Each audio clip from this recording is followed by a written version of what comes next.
Welcome to this week's Rider Sport. We've got a rider who has doubled his training volume and he's getting worse. It's a sticky situation. Anthony, this question. I doubled my weekly training hours, but I'm actually getting slower. What am I doing wrong? Up to a point, riding more does make you better. Like if you're riding like 6 hours a week and you double it to 12 hours a week, almost don't need to have any sports science knowledge, periodization. You're probably going to get better. Is it the most efficient use of your time? That's a different question. But this guy here, without having specifics on exactly what he's doing, he didn't give you much to play with there. No, he didn't. We're going to have to talk broad principles, and hopefully this resonates with him or other listeners. If you're training too much without adequate recovery, we got this one from Dan Lorang during the week talking about stress and different types of stress, family stress, work stress, relationship stress, which can be big at times. All those go into the stress bucket along with training stress. So if your total stress load is too high, you're not getting enough recovery. That means your body's not absorbing the training. Training gives you the potential to get stronger. When you pair that with recovery, that potential is realized into a training gain or a training adaptation. So fitness improves when you recover, not when you train. That's the most likely culprit. Secondarily, I'd look at intensity control. A lot of riders add hours but don't scale intensity properly. They end up riding too much in that grey zone that we talk about, zone 3. Too hard to recover, not hard enough to get an adaptation, to not targeting key systems like threshold, VO2 max, neuromuscular, sprint power. They just end up riding around kind of hard all over the place. Thirdly, I'd look at you've shifted your training balance too much. If it's not the riding around in the grey zone all the time, it's have you just heaped on a load of endurance training and you're training total distribution time. So I would look at your distribution graph on your training peaks. Where are you spending most of your hours? If you're spending 99% of your hours in zone 1, zone 2, but then you're judging your progress by your threshold power or your VO2 max power, obviously you're measuring the wrong thing. You're studying English and you're taking a biology test. That was something that I struggled with when I did a lot of zone 2 riding over the winter. Then did some testing with regards to threshold and VO2 max. And I was like, God, my FTP has hardly even moved. And you're like, you weren't training to improve your FTP. It will go up a little bit, but it's not like... Yeah. You can just bang, if you want to get good at 20-minute tests, just do a load of 10-mile TTs. You're going to get good at 20-minute tests. That's rarely someone's goal to get good at a 20-minute test. This lad maybe sounds like he's plateauing a little bit as well. And I had a podcast during the week specifically around plateauing, and that's worth going back to listen to in detail. But some of the things is like if you're seeing no improvement or very flatline improvement, we would call that a plateau. Or if you feel stale consistently in key sessions, again, that would be a plateau. Or motivation's just on the floor for prolonged periods. So if you agree then that you have hit a plateau, your secondary job becomes to diagnose what has caused that plateau. And I'd be revisiting the stuff we talked about. Is it too much volume without targeted intensity? Is it no progressive overload week on week, month on month? It's like the analogy we always use. If someone goes to the gym for twice a week for 10 years and they look the exact same, they took a stress on, but then their body adapted to that stress and they didn't adapt or change the stimulus. So they didn't get the new adaptation. They only got adaptation 1. Poor periodization could be another one to look at, like not block building, peaking, tapering properly, or chronic low levels of fatigue in your life, just preventing that adaptation. This is something, and I know it seems every episode I kind of say, look, get a coach, because this is not going to happen to you if you have a coach who is guiding you through this. And if we're putting 6 hours in, now you're putting 12 hours in, like, why waste your time just throwing, these sessions or whatever you're doing into the dark? Look, again, this listener didn't give us much information, so maybe get a coach. Happens with bad coaches though. Yeah. Like I see this a lot, and I talk to guys, some in the group rides, some just general, walking around cycling friends, and it happens a lot. You see people plateauing an awful lot and they don't realize they've plateaued. A coach's job is so easy to throw up sessions. Anyone can download template training plans. The coach only starts to earn his money when there's a problem, when there's a plateau, when there's a diagnostic issue. That's when your coach matters. And that's when you start to see who's a good coach and who actually knows what they're doing, who's been in the game for years and experienced this stuff versus somebody who said, oh yeah, I'm a coach. Yeah, and who can spot it, but he's actually looking at your data and can actually spot maybe perhaps that you're doing too much, your motivation is low. The other thing that I would say, two things that kind of stood out to me here. You've increased your training hours, but you're not seeing any movement in, you know, your speed or your fitness. How is your diet? Are you fueling yourself properly? Are you fueling yourself properly on and off the bike? Are you getting micronutrients and all your macronutrients? So that's definitely like a kind of pretty obvious one to look at. And then number two, what I would say as well is if you've got all of that in line, your coach is kind of pretty happy that he is doing periodization properly and that everything he says is golden, your diet is fine, I would go to the doctor, because this, you know... Like Dr. Ferrari. Not Dr. Ferrari, no. No, your actual GP, your MD. And get him to do a full round of blood testing on you and look under the hood and see, are you healthy? Is everything okay? Because if you're, as Anthony said, doing that much time on the bike, you really should be improving in some way, shape or form. So that would be my two pieces of advice for you. Next question. Yep. Hey, rider support. Is all the aero obsession in road cycling actually hurting amateur riders more than helping? I'm seeing guys in slammed, super aggressive positions, suffering with back pain, numb hands, sketchy handling, and blowing up late in races. Would most of us actually go faster if we focused more on comfort and control instead of chasing aero gains we can't even hold for a whole race? It's just an observation I have from racing masters this year. I think it's a poor observation. There's always been people, so he said, guys with slammed, super aggressive positions, suffering back pain, numb hands, and sketchy handling. They're not related to aero. People have always had slammed positions, sketchy handling, and blew up late in races. Yeah. That's just like observations on people that are shit at racing. Unfortunately, has aero poured a little bit of gasoline on the fire? Potentially. I think most of the aero gains, though, we see amateurs implementing aren't positional aero gains. They're more buying speed, which only is really a net positive. It's a net positive for everything except fashion. It's been a net positive. Aero socks are just an easy way to go faster. Aero bike shapes, just an easy way to go faster. Aero helmets, all the aero clothing, it just makes people go faster for no extra effort. So none of that has been, contributed to the slammed stems, aggressive positions, back pain, numb hands. So maybe the marginal people that are trying to go and implement aero positions, but I don't even know if a lot of the slammed positions and the super aggressive positions aren't the most aero ones anymore either. So it's very individual, isn't it?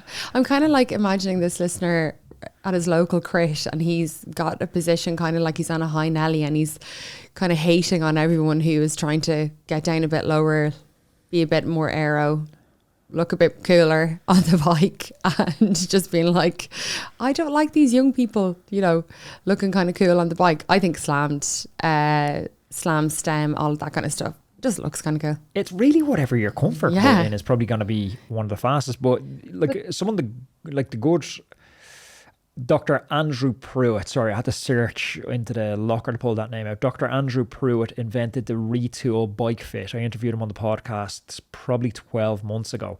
It's a really interesting chat around position and positions that take pressure off your hands, to alleviate numb hands. And some of the more stretched out aero positions actually put a lot less load on your hand than the ones where you're supporting your entire upper body weight with elbows locked out. So it's been the evolution of positions into a little bit more stretched aero. It does have some surprising benefits in terms of comfort. You were just saying this to me the other day. We were riding beside each other and I'm trying to practice more being on the drops, and I was on the hoods but I have my elbows bent, and I was kind of saying, oh, this is actually really comfortable for me, and you were like, well then why change it? Why get down lower? Why, extend your arm? Why do anything like that? If it's really comfortable and something that you can maintain for a long period of time, why change it? Okay, next question. Hi, Anthony and Sarah. I know you're both riding 165 centimetre cranks now. I've been thinking about switching to shorter cranks, but I'm getting conflicting advice. Some people say it'll help with endurance and joint fatigue. Others say you'll lose top end power and torque. Is downsizing crank arms smart for endurance riding, or is it just bro science and fear mongering? I don't want to mess up my setup and end up slower. It's a concern for people. I don't know if the mess with your setup and end up slower is the primary concern. I would say mess up my setup and end up injured is the primary concern.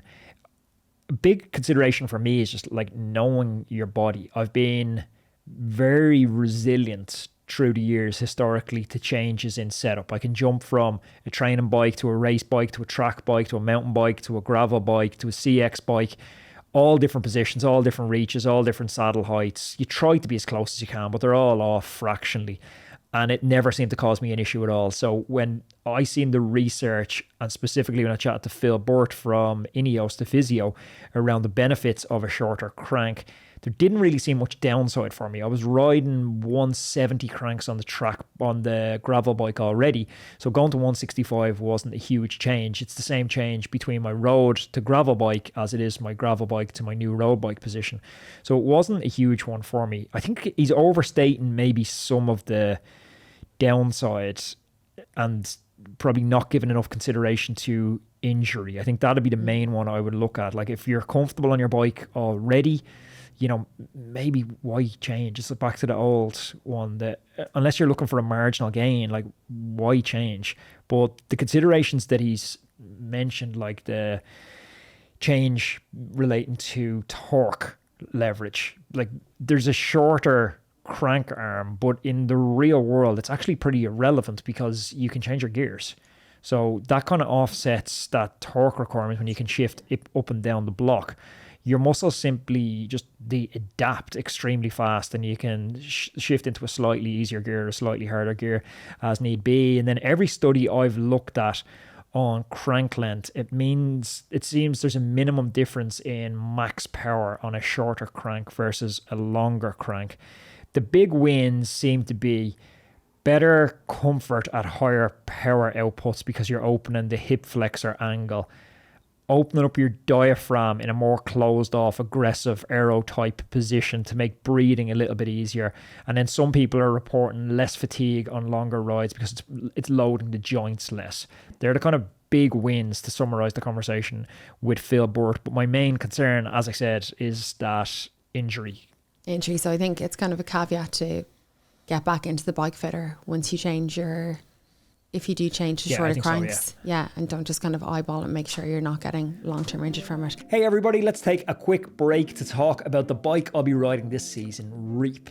I've been lucky enough to ride all the top brands in the world over the past few years, but these Reap bikes, they're not the same, and I'll tell you why. Reap is the first company I've seen that isn't chasing sales targets and the mass market. They're chasing something very rare, perfection. Every bike they make, it's crafted in the UK factory, and it's not about slapping a Made in Britain label on a bike from a Chinese factory. It's about control. From the first sketch to the final build, they're hands-on, ensuring that every detail is dialed in. That's very rare in an outsourced world of mass production. What sets them apart is innovation. While others pump out the same old designs, Reap's pushing boundaries. They're not following trends, they're setting trends. Think precision and performance, like an F1 car for the road. Absolutely no compromises. And it shows, and you can feel it when you ride the bikes. These bikes are built for riders who demand the best, whether they're chasing podiums or just want a machine that feels like an extension of your body, a piece of art. It's not hype, it's substance. Ride a Reap for yourself and you're riding something crafted with intent. So if you're serious about cycling, check them out. It's reapbikes.com. I absolutely love my one and I couldn't recommend it highly enough. Back to the show.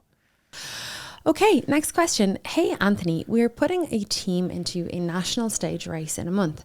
It's a 6-day stage race. There are 2 guys out of the 5 that I feel could do really well. I know that you were managing a team at a stage race a few weeks ago, and I wanted to know if you have any advice on how to approach a team with different personalities and different physical strengths, and also change the game plan as things unfold over the few days.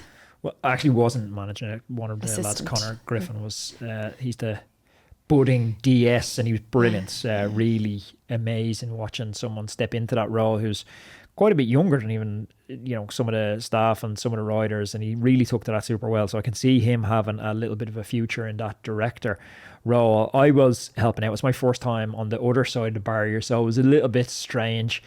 Connor doesn't really come from a racing background, so he was able to bring almost like a totally fresh perspective, something that I'd never heard before. The conversations bike riders have are largely been the same conversations bike riders have had for the last 100 years probably, and Connor's brought a totally different perspective. So I learned so much hanging out with him at the weekend. Some of the takeaways for our team that you could kind of give across to this guy were these 2 riders who could do quite well. You can't put pressure on the other guys on the team that they're not gonna be able to do anything to help. If it's a high level stage race that's 6-day, you've 2 riders that can do well. Like, it's not Eurosport. Somebody needs to be almost good enough to win the race, certainly good enough to get a top 20 in the race if they're going to help out. Like, the idea of you're going to be riding on the front of the bunch and you're a domestique. Like, these guys riding on the front of the bunch at Liège 2 weeks ago, they can all ride 6.5 watts per kilo. So the reality is you can't do that, and your 3 supporting riders can't do that. If you can set smaller goals for them, to get through the stage, to finish in the bunch, or even something a little bit more advanced, like maybe one of them can collect rain jackets someday and bring them back to the car, or they can do bottles one of the days for someone, or position them into a key climb, something like that, so you can frame it so the riders who aren't the GC guys still get to feel like they're a little bit a part of the team. I think the thing is that you see a lot of teams, and I've seen it in Ross Moon, it's a big shift, and maybe it's just spending so many years with great teammates and great riders. I've been kind of blessed coming through like Aqua Blue in Ireland. But you see a lot of teams go into the race, and if they 5 or 6 riders, they just the whole 5 or 6 just try to get through the race. They're all like, we'll suck it up and we'll do our best and we'll all hang in as long as we can. And that's a huge shift from when you're in a better team, and riders will look at the totality of the stage race and they say, okay, stage 2, okay, there's a Cat 2 climb 50k from the finish, and then there's a Cat 1 climb at the finish. I'm not going to win up a Cat 1 climb. I'm not going to be useful to the lads coming into a Cat 1 climb. I'm better off sitting up the Cat 2 climb, preserving my energy because I have a chance to lead out someone or to be effective in the bunch sprint 2 days from now. So they look at that energy expenditure and that distribution of energy expenditure over the totality of the stage race, not a single day. And they're in it for defined goals for the team. It's not about like, we'll all get to the finish and we'll kind of race each other. You came 48th and I came 56th. No one cares if you came 48th or 56th. Can you position your GC guy into the front group at a key time? Like, we'd on the Hilltop finish day, we'd one of our young lads, Leo, who's only 18, and he was top 5 U23 GC, which was a good ride for us in a competitive stage race. He had that until the last day when he crashed. But on the 3rd day, the Hilltop finish, we had 2 of the guys who could have went deep into the last climb, but they weren't going to win on the last climb. They weren't going to do they weren't going to do a front group on the last climb. So they just gave everything in support of him to position him into the Cat 2 climb earlier in the stage. And then they pulled up, grabbed the can of Coke from the car and just cruised in easy, as slow as they could to conserve energy, just make the time cut so they can still be there to help the team tomorrow. I think that's important, is to make that shift from you're just a group of lads that happen to be wearing the same jersey to you're a team that has goals and you're all trying to contribute towards that goal. Yeah, and also it's so much fun. I mean, the crack we had every evening in the house. What I will say is a lot of the teams that we were competing against kind of stayed in Airbnbs and hotels. We rented a big house and we did all of the cooking together, ate together every evening, oh my God, I've never seen or heard, my eyes were like, I was googly eyes listening to tactics, team tactics. You do this, I'll do that. Tobias, the funniest man in the world. He's hilarious. And then the characters of, so we had 2 guests from Denmark come and ride for a roadman. And honestly, by the end of the day number 1, it was all like a very team, because everyone still had, as far as I could tell, a lot of fun. And that is also the other thing to try and remember, that, okay, I know that you're talking about it from the other end, like the very super high performance end.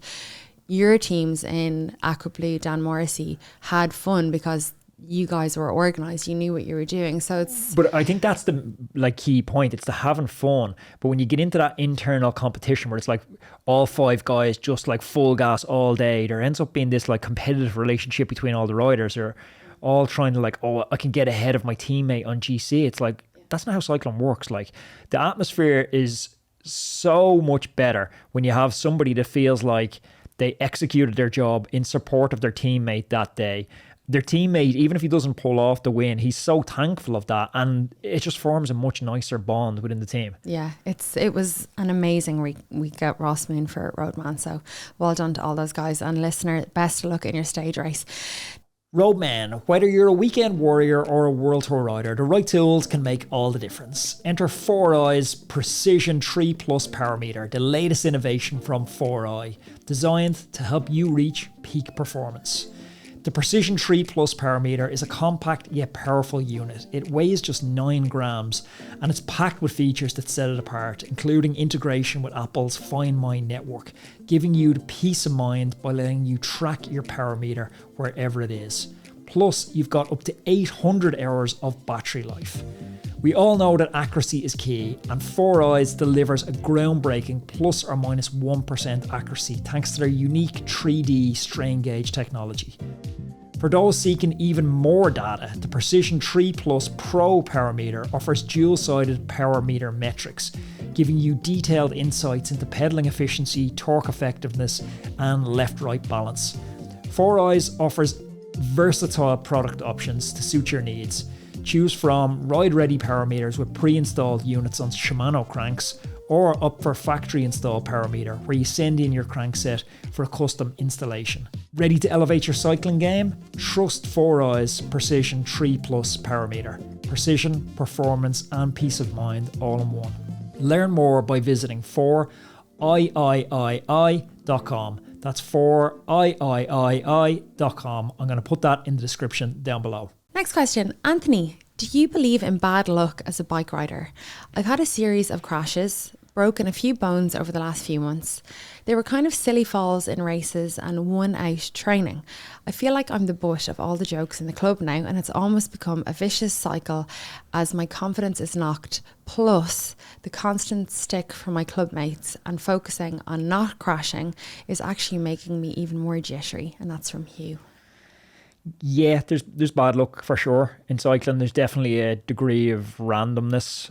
I crashed a lot in my first 2 seasons, and most of it honestly was just inexperience. It was getting an engine before I had the skills. It was like, you know, giving a learner a Formula 1 car or something. I wasn't quite have an engine like that, but my engine was definitely better than my bike handling skills was. And you see a lot of riders, especially if they're transfer athletes from other sports, or if they're exceptionally light, because in a sport where there's only power and weight, if somebody comes in and they're super light, it often doesn't take much structure training to get them up to quite a strong level, but their bike handling isn't there, and you can see them getting a lot of crashes early in their cycling career. Like there is just a lot of randomness in cycling. Like a dog steps out, a spectator steps out, a bit of oil through a traffic island, whatever, unexpected gust of wind, all that's real. But bad luck does cluster. Like Dan Martin spoke on the podcast about some riders are just magnetized into crashes. He almost felt like it was an otherworldly magnetism that when you had it, like a jinx or a hoodoo, that when you had it, you just found crashes. No matter where the crash was, you ended up in it. And then other riders, they had this polarity from crashes. Yeah.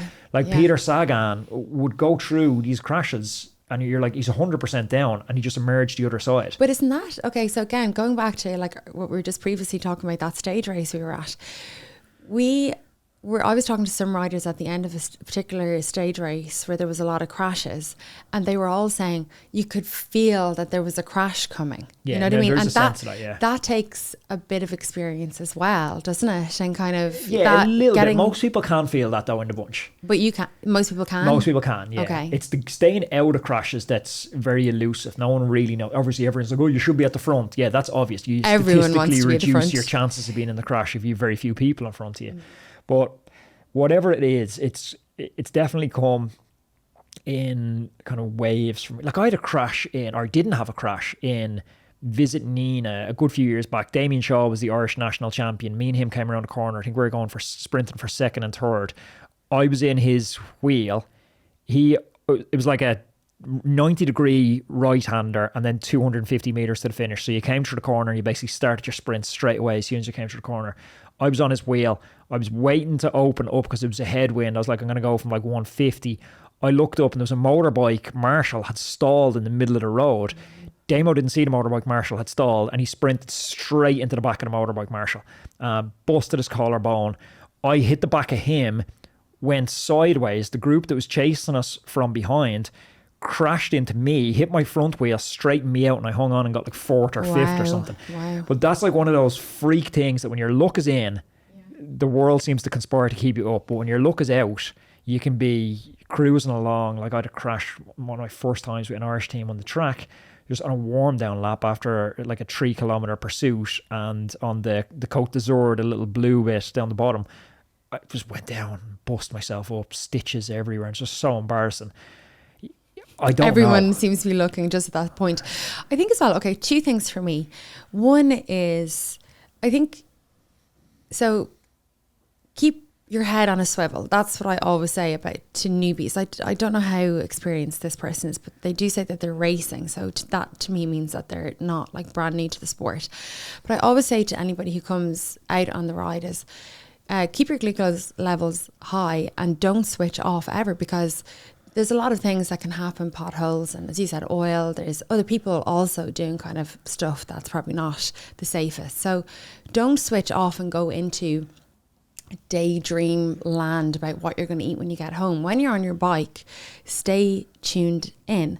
And the second thing I will say is to people who have a club, because we did have a rider a couple of years ago who was quite unlucky as well and came down a lot and had a few broken bones, and there was a lot of stick in the club to that person, and it really did affect them mentally and emotionally, and their confidence took a huge knock. And I'm not saying that that was the reason that they kind of eventually went away from cycling. I'm sure it certainly didn't help, but I would say to people who are in clubs, and you know, rather than giving stick to, you actually called a halt to a lot of the stick that was happening at the coffee rides and people calling out and taking the piss. You know, you had a quiet word with a lot of people in the club to kind of say, okay, let's kind of not do that anymore, because this is becoming, you know, almost self-fulfilling every couple of weeks with it. So, I mean, everyone kind of then was like, oh, Jesus, yeah, you know, because like slagging a banter is pretty normal in a club, but, you know, just kind of thinking forward, this is actually affecting that person, how they ride their bike. But also the voices in the club matter, but your internal voice matters as well, because your self-image, if you see yourself as somebody who's a good bike handler versus somebody who's accident prone or crash prone, those two are really different. So changing that voice in your head.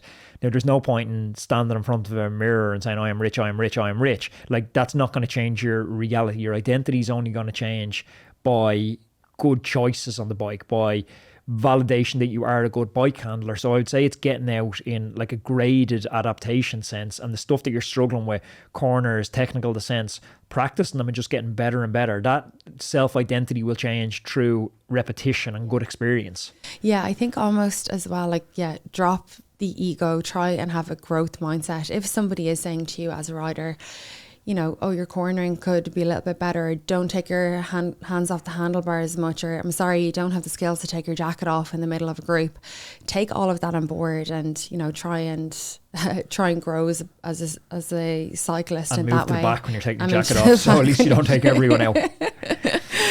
Okay. Sarah, I think that is it for another week. Roadman, thank you for tuning in to another episode of Rider Support. If you enjoyed this, there's one up there you will enjoy also. And take a second to subscribe to the channel. And don't forget our free tire pressure calculator. The link for that is down below because we're adding in cool new resources into that members area every week.